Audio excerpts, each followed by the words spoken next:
Evangelho segundo Marcos, capítulo 1, para nós fazermos a leitura de 2 versículos, os versículos de número 14 e 15. Amém? Assim diz a palavra do Senhor. Depois de João ter sido preso, foi Jesus para a Galiléia, pregando o Evangelho de Deus, dizendo: o tempo está cumprido e o reino de Deus está próximo. Arrependei-vos e crede no Evangelho. Meus irmãos, nós estamos diante de um texto que, para alguns teólogos, para alguns estudiosos da Bíblia, concentra toda a mensagem do Evangelho, no sentido de funcionar como um resumo de toda a mensagem trazida pelo Senhor Jesus para a humanidade. É claro que não devemos ficar restritos a este versículo, mas ele funciona como um apontamento para aquilo tudo que o Senhor Jesus nos ensinou de maravilhoso. E aqui nós vemos a palavra falando de um tempo que está cumprido, de um tempo que se cumpriu. Ou seja, havia em Israel uma grande expectativa, a expectativa da vinda do Messias, a expectativa da vinda de alguém que fosse mudar a história do povo totalmente. E essa expectativa foi construída durante séculos e séculos. E o Senhor Jesus está falando que nele está cumprida aquela espera. Ele era o Messias esperado. Ele era aquele que os profetas do Antigo Testamento, em especial o profeta Isaías, tinha anunciado que viria e traria novidade, traria vida, traria libertação, traria salvação. O Senhor está falando que nele se cumpre o tempo do Pai. Nele, aquela espera chega ao fim. E a plenitude de Deus se manifesta sobre a face da terra. Nós, seres humanos, temos o hábito de construirmos expectativas, de fazermos planos com relação ao futuro. E pela graça de Deus, por sua misericórdia, muitos planos que nós temos acabam não se concretizando. Isso porque Deus sabe o melhor para nós. E Deus entende que se aquilo se concretizasse em nossas vidas, não seria o melhor para o desenvolvimento saudável, para o desenvolvimento adequado das nossas vidas neste mundo. Mas os planos de Deus, meus irmãos, eles jamais falham. Os planos de Deus sempre se cumprem. E é por isso que a palavra nos ensina que Deus não é homem para mentir. Aquilo que Deus disse que vai fazer, nós podemos, pela fé, ter certeza que vai se cumprir. Se Ele prometeu que o Messias viria, aqui está o cumprimento.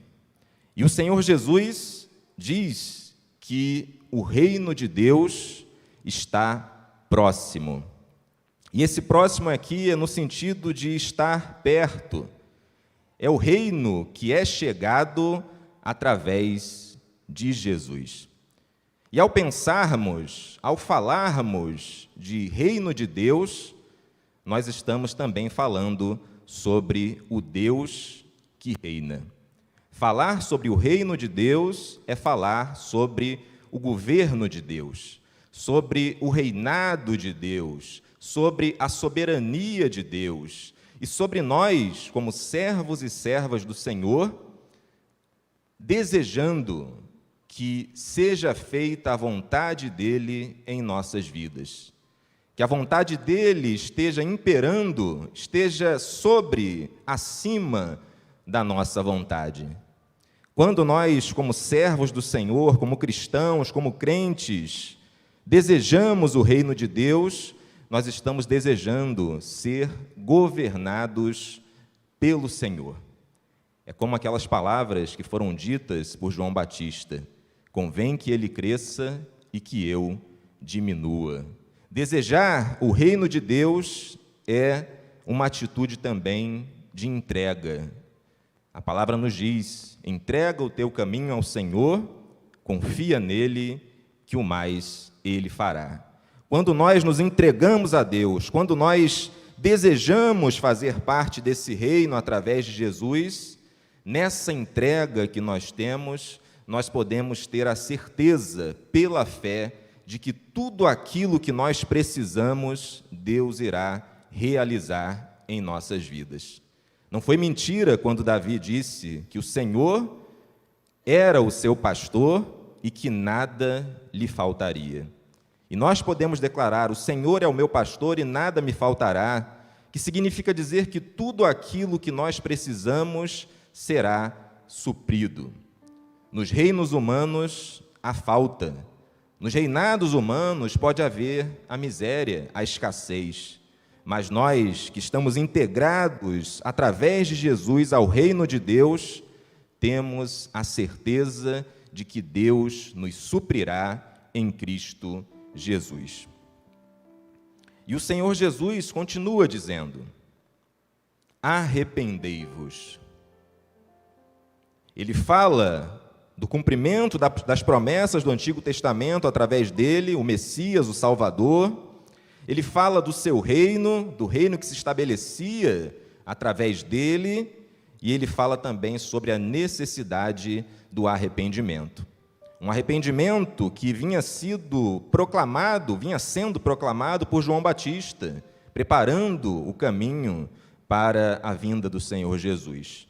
Um arrependimento que significa mudança de vida. Arrependimento vem do grego metanoia, que de maneira simplificada significa uma mudança de direção. É quando eu estou indo por um caminho que me conduz à morte e, de repente, pela graça e pela misericórdia do Senhor, eu decido me voltar para Deus. Eu decido, através de Jesus, seguir o caminho de vida. Arrependimento, de acordo com a palavra do Senhor, é muito mais do que remorso. É muito mais do que eu olhar para a minha vida e falar: puxa vida, cometi alguns erros.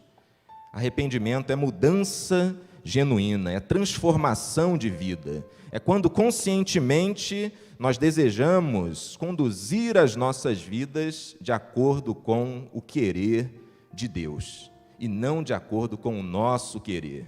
Porque de Deus é o reino, o poder e a glória para todo sempre. Arrependimento também, meus irmãos, o arrependimento do qual o Senhor Jesus está falando, não é aquele tipo de sentimento ou aqueles tipos de pensamentos nos quais nós nos colocamos para baixo. Não é ficarmos prostrados, lamentando e chorando os erros que foram cometidos. Não, isso não é arrependimento propriamente. No arrependimento nós sentimos que, através de certos atos, ofendemos a santidade de Deus. No entanto, nos levantamos, erguemos a cabeça e seguimos em frente, em direção a uma nova proposta de vida. Como professor, na escola onde eu trabalho, em alguns momentos eu observo o setor da educação infantil.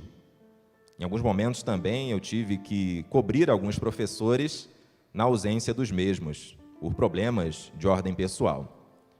E nessa escola onde eu trabalho, quando dá mais ou menos 11h45 da manhã, ou no turno da tarde, 16h45, os pais dos filhos que estão matriculados na educação infantil podem ir até as salas para pegarem seus filhos e os levarem para casa. E é muito interessante observar a chegada desses pais, ver a alegria dos pais em olharem para os seus filhos. E no olhar de muitos pais está traduzido que eles amam os seus filhos, que eles querem o melhor para os seus filhos. Alguns até perguntam: está tudo bem com ele? Ele se comportou direitinho hoje? Fez o dever? Fez o que foi pedido a ele? Alguns pais ainda têm essa preocupação além, que é comunicada aos professores. Mas por que eu estou dizendo isso? Porque você, pai, você, mãe, quer o melhor para os seus filhos. Hoje foi o batismo da minha filha Helena e estou até agora emocionado, porque eu entendo que o melhor para a vida dela, à luz da palavra de Deus, é ser conduzida nos caminhos do Senhor.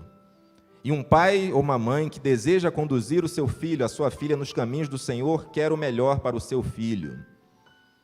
Eu e minha esposa queremos o melhor para a nossa filha. Você quer o melhor para o seu filho ou para a sua filha? E a palavra nos ensina que amor está conectado, está ligado também à correção. Quem ama, essa frase eu acredito, tenho certeza que todos conhecem, quem ama, corrige. Quem ama não fica indiferente a uma atitude que um filho está tomando que possa vir a prejudicá-lo. Da mesma forma é Deus, meus irmãos. Se Deus fala de arrependimento, não é para nos oprimir, não é para que nós fiquemos olhando para a nossa condição pecadora e dizendo, eu sou um miserável pecador, eu não tenho valor. Inclusive, eu até lembro da mensagem que o reverendo Edinaldo Batista trouxe no domingo passado, que falava sobre o fato de domingo nós estarmos aqui na casa de Deus, adorando a Deus, louvando ao Senhor, e chega na segunda-feira, podemos ser tomados pelo pessimismo. Alguns até têm um pensamento, um sentimento de vitimização, se sentem totalmente vítimas diante das circunstâncias, se sentem inferiores, quando a palavra de Deus fala da nossa condição, fala que nós pecamos contra Deus, mas fala da redenção das nossas vidas, do Deus que nos tirou do império das trevas e nos transportou para a sua maravilhosa luz, do Deus que quer o nosso melhor. E se Ele fala para nos arrependermos, é porque Ele quer que nós estejamos no caminho certo. E esse caminho certo, meus irmãos, glorifica a Deus e faz bem a nós mesmos. Tudo que Deus fala para nós não fazermos na palavra, ou que a palavra nos diz que é pecado, é porque aquelas atitudes, aquelas práticas nos prejudicam. De modo que se nós removermos elas das nossas vidas, nós teremos uma vivência, uma existência melhor sobre a face da terra. Uma existência que glorifica a Deus e que nos traz satisfação, nos traz felicidade. E a palavra também nos diz, o Senhor Jesus também proclamou, enquanto caminhava, dizendo, crede no Evangelho. A palavra nos fala de arrependimento. A palavra nos apresenta uma necessidade de mudança. E essa mudança, ela não ocorre somente se nós, por nós mesmos, desejarmos mudar de vida. Não é algo assim ligado ao pensamento positivo somente. Não é algo ligado à minha capacidade de raciocinar, a minha capacidade de pensar, não é algo simplesmente natural. É algo que exige, meus irmãos, que nós tenhamos fé em Deus. Essa mudança, ela é baseada no crer no Evangelho. Crer em Jesus como nosso Senhor e Salvador. Crer que a palavra de Deus é verdadeira. Crer que a redenção em Jesus é para as nossas vidas. Crer é fundamental. Crer em Jesus é essencial para uma mudança verdadeira, uma mudança significativa na vida de um ser humano. Creiam no Evangelho. E o que significa o Evangelho? O Evangelho, no seu sentido original, tem uma relação com a guerra. Quando um povo estava em guerra, os seus soldados estavam guerreando, melhor dizendo, aquele povo tinha uma expectativa de vencer a guerra, obviamente, e muitos de verem seus combatentes retornando. As mães, tenho certeza, desejando ver os seus filhos de volta. Até que, de repente, naquele povo ou naquele povoado, chegava um mensageiro, muitas vezes a cavalo, anunciando o Evangelho, anunciando que a guerra havia acabado, trazendo a boa notícia. E o que tem a ver guerra, batalha, com a nossa relação com Deus? É que nós, naturalmente, depois que Adão e Eva pecaram no jardim do Éden, temos uma tendência a irmos no sentido contrário à vontade de Deus. Temos uma tendência a lutar contra o que Deus propõe para nós. Mas no Evangelho há reconciliação entre nós e Deus. A guerra que estava sendo travada entre o nosso eu e o ser de Deus chega ao fim. E vem uma renovação nas nossas vidas. Evangelho é boa notícia. Evangelho é libertação, é salvação, é renovação, é vida eterna. Quer melhor notícia do que essa?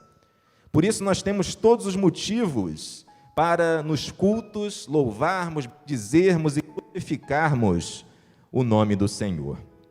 Antes do Senhor Jesus ter trazido essas palavras, nós vemos que a palavra vai nos falar sobre o batismo do Senhor no Rio Jordão.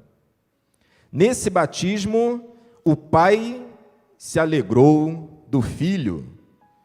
O céu se abriu, os irmãos devem se lembrar desse episódio. E uma voz veio dos céus dizendo: Tu és o meu Filho amado, em ti me comprazo, ou em ti tenho prazer, ou em ti me alegro. É o Pai se alegrando no Filho, nosso Senhor e Salvador Jesus Cristo. Logo depois desse momento de consagração, desse momento de grande alegria, o Senhor Jesus foi conduzido pelo Espírito ao deserto e lá ele foi tentado por Satanás. E sendo tentado por Satanás, o Senhor Jesus resistiu. Ele venceu aquelas tentações. E ao final de tudo, aqui, nesse episódio do deserto, a palavra vai dizer que os anjos o serviram.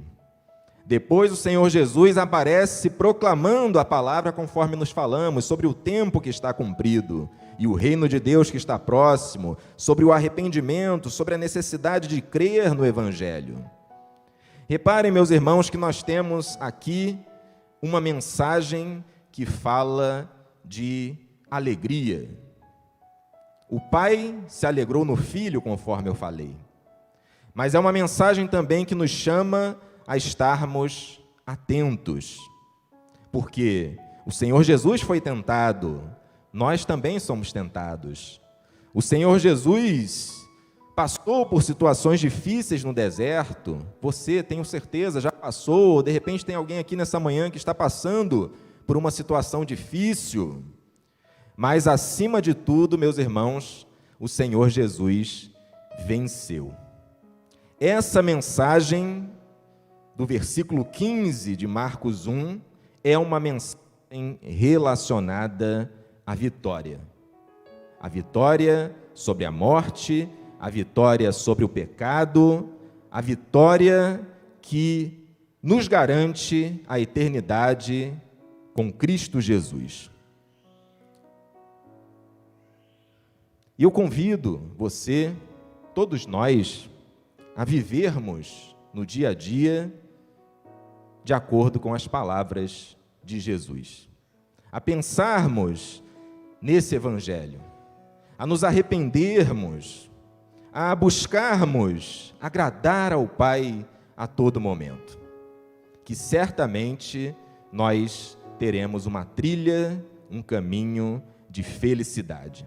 Se o Pai se alegrou no Filho, se Deus Pai Todo-Poderoso teve aquela alegria, é porque certamente essa mensagem é uma mensagem verdadeira e é uma mensagem que faz toda a diferença nas nossas vidas. E eu concluo com uma história que eu ouvi há um tempo atrás e que achei bem interessante, que fala sobre uma águia que foi criada como uma galinha. Não sei se alguém aqui já ouviu essa história. Certa vez, um biólogo foi a um sítio para analisar algumas espécies animais que ali se encontravam. E lá, caminhando junto com o dono daquele sítio, em determinado momento, algo lhe chamou a atenção. Quando ele viu as galinhas no cercado delas, e ali viu que entre as galinhas existia uma águia. Então aquele biólogo ficou pensativo por um momento e foi lá, falou com o dono do sítio. Curioso, ali tem uma águia em meio às galinhas, mas isso não está certo. A águia foi criada para as alturas e as galinhas, elas têm um voo raso. Aí o dono do sítio falou, não, mas essa águia foi criada aí e ela virou galinha.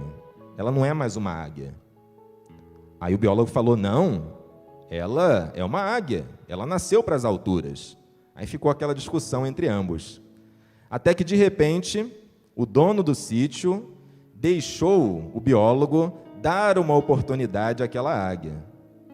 Então, os dois levantaram bem cedo, foram até o alto de uma colina e o biólogo segurou a águia firmemente e disse, águia, voa. E o que aquela águia fez? Eu vi gente aqui falando que já ouviu a história, né? Aquela águia voou naquele mesmo instante? Não. Ela ficou temerosa, ela nunca tinha visto tamanha amplitude diante dos seus olhos. Em algumas versões falam que a águia estava até tremendo.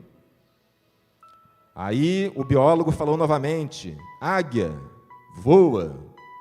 E a águia nada fez.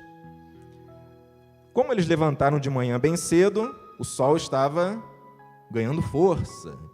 Até que aquele sol que se levantava, a sua luz tocou a vista daquela águia.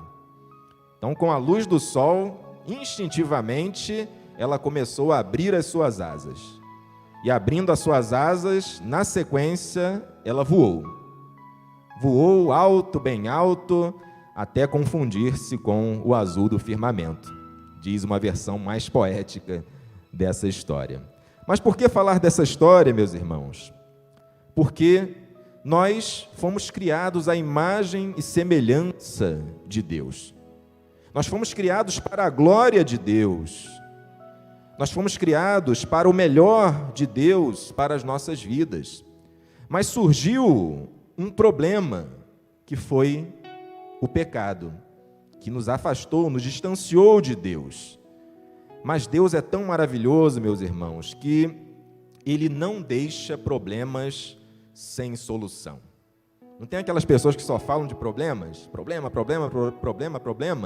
mas não falam de soluções? O ideal é apresentar o problema e apresentar a solução. A Bíblia fala de pecado, mas a Bíblia, meus irmãos, ela fala de graça. Ela fala do problema não para ficarmos presos ao problema, mas para nos levar à solução, que é a salvação, a redenção através de Deus. Nós fomos criados, repito, para a glória de Deus. E, em virtude do pecado, nos afastamos. Mas Deus trouxe uma solução para esse problema. E quando Jesus estava na Galileia, pregando o Evangelho de Deus, conforme nós fizemos a leitura, Ele estava anunciando para mim, para você, para todos nós, a solução do maior problema da humanidade, que é o problema do pecado. E com o pecado, a morte. Jesus trouxe a solução para as nossas vidas. E às vezes a gente observa no dia a dia pessoas perdidas, pessoas desorientadas, que se tiverem o contato com essa mensagem e pela fé se apropriarem dessas palavras de Jesus, terão suas vidas transformadas. E que nós possamos continuar meditando nas palavras do Senhor Jesus, o nosso Mestre. E assim como ele proclamou esse Evangelho de Deus, que sejamos também aqueles que irão levar essa mensagem à frente através do poder do Espírito Santo. Amém? Vamos orar? Deus Todo-Poderoso, nós queremos louvá-lo neste momento, porque a tua graça e a tua misericórdia sustentam as nossas vidas. Queremos louvá-lo, ó Pai, porque o Senhor não nos deixou desamparados, entregues à nossa própria sorte, na nossa condição pecadora, sem a redenção. Não, o Senhor, Pai amado, enviou a este mundo o Senhor Jesus Cristo para nos resgatar das trevas, para nos dar a salvação. Que possa haver, ó Pai, arrependimento nos corações, transformação de vidas, cura, libertação através do Evangelho. E que sejamos, ó Pai, instrumentos nas tuas mãos para o anúncio das boas novas de salvação. Faço essa oração humildemente, crendo, ó Pai, que o Senhor está presente neste lugar e que as nossas vidas estão amparadas por Ti. É em Jesus que faço esta oração. Amém.